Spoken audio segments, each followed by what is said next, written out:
Hello, this is Father Rich. I'm here in front of the bookshelf at the living room of Our Lady of Peace Rectory for our next masterpiece.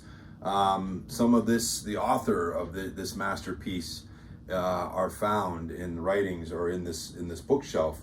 But I actually think of it even more because they're contained also in the breviary. I think in one of our other video series, I talked about the poetry that's included in the breviary that priests and deacons commit to praying through each day. And there's a section from this man, Father Gerard Manley Hopkins. He was a Jesuit from England, lived in the mid to late 1800s. And so one of them, the poem that they reference here in this our next masterpiece chapter, and we're on number 45, the poems of Gerard Manley Hopkins, from 1918 when they were published after he died. But it's called Pied Beauty. Glory be God for dappled things, for skies of couple color as a brinded cow, for rose moles all in stipple upon trout that swim, fresh fire coal, chestnut falls, finch's wings, landscape plotted and pieced, fold, fallow, and plow, and all trades their gear and tackle and trim. So that's just a little section of it. They kind of say that because of his kind of unusual type of poetry, that's one of the reasons he wasn't recognized during his life. He kind of thought he was a failure.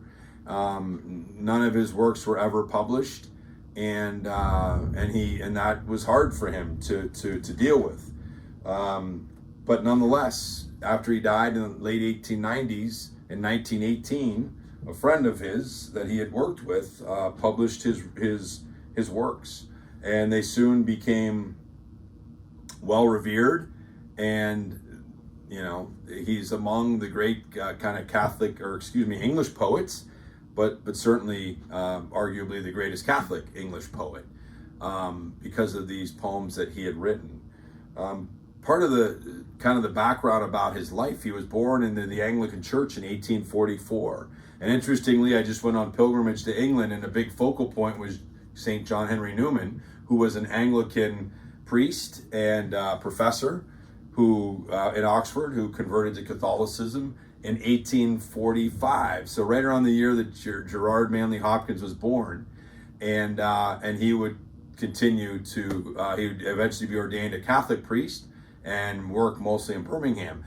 But Gerard Manley Hopkins, when he was 22, I think it was 1866, he was received into the Catholic Church by St. John Henry Newman.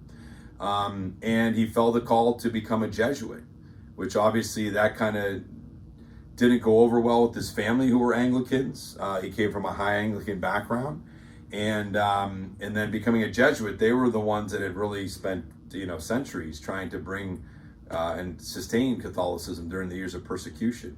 So yes, that ended up getting him estranged from his family, more or less. He kind of because he saw his writing even as kind of a distraction from faith and relationship with God at that time, or at least his older writings, he didn't feel like were very religious or faith-filled. He actually destroyed all his first 7 years of his writing, which he would later say he regretted. He kind of did that in this little bout of kind of youthful exuberance and faith, and he actually would go like 7 years without writing. He kind of made a commitment because he didn't feel like that was in line with what he was called to while he was going through his Jesuit formation. And then they mentioned that his superiors actually came to him and asked him to write something when there was a tragedy that happened in the somewhere around 1870, 76 maybe. A boat sunk, a fairly significant sized boat, and it was actually included a group of nuns that were fleeing a place where they were being persecuted, and they died in the tragedy. So he wrote a poem about it, and once he did that, that kind of got him going again, and he started writing for the rest of his life. So the name of the poem was The Wreck of the Deutschland.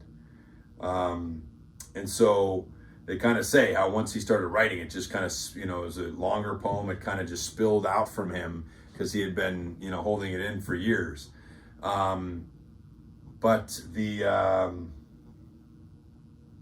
So then he was ordained in 1877. So he would have been 33 years old at the time.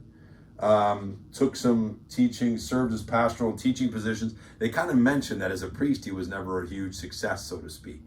And that was a struggle for him, dealing with what he saw as not really being a failure in different ways of his life, as a teacher, as a priest, even as a poem writer, a writer that wasn't getting published. And he would go through bouts of depression and really struggle with that. And he would actually write from there. And they kind of mentioned repeatedly that he had these terrible sonnets that were these kind of anguished kind of poems that struggled with God and his presence and why these things were happening. So really a somewhat of a tormented soul, even in his life as a priest and a poet. The first paragraph kind of describes an overview. Who would ever have guessed that a quiet, bookish priest who never saw his poems published during his lifetime would be lauded today as one of the great innovators in the history of poetry? He ended up dying at the age of 44 in 1889. He was assigned to Dublin, where there were horrible conditions, sanitary conditions, and unfortunately he died of typhoid fever because of those conditions. Dublin was not in a good shape, and I think he ended up being there for 3 or 4 years and died at the age of 44. But interestingly, they say that even though he struggled with depression and almost as if this was never quite happy, that as he, on his deathbed, the last words he would say to the person, one of the Jesuits that was with him, is, "I am happy. I am happy." He just kept repeating, "I am happy." And so happy. So, whatever grace he was given at that time. So they mentioned that the poet Robert Bridges, he's the one who ended up then creating this volume titled simply Poems by Gerard Manley Hopkins. And that was the start of him becoming well-renowned and respected internationally. They say that he saw the sacred presence all about him. Many of his poems are celebrated the ways that nature itself gushed about God's glory. So there's another poem that's actually in the breviary that's called God's Grandeur, in addition to the pied beauty that we quoted from there, but also having the other side of the thing, and the terrible sonnets and the kind of that struggle that he had.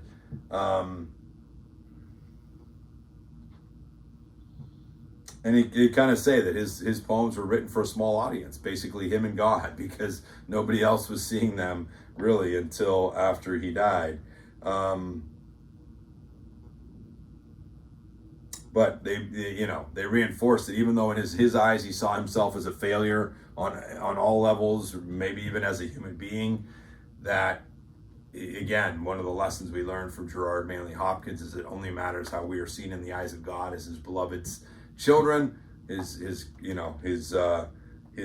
sacred children that he loves so much. And so this idea that God never leaves us, even though our struggles in this world are very real. And so that's encourage you to check out. I was definitely aware of Gerard Manley Hopkins, but hadn't gotten into a lot of his poetry, so this has given me some more exposure and kind of gets me interested in looking more into his story. But a very fascinating one nonetheless.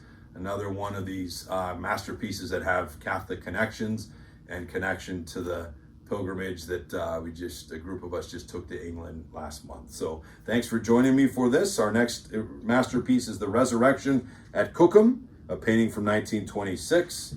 And that we'll get into next time. So thanks for joining again. Have a great day and God bless.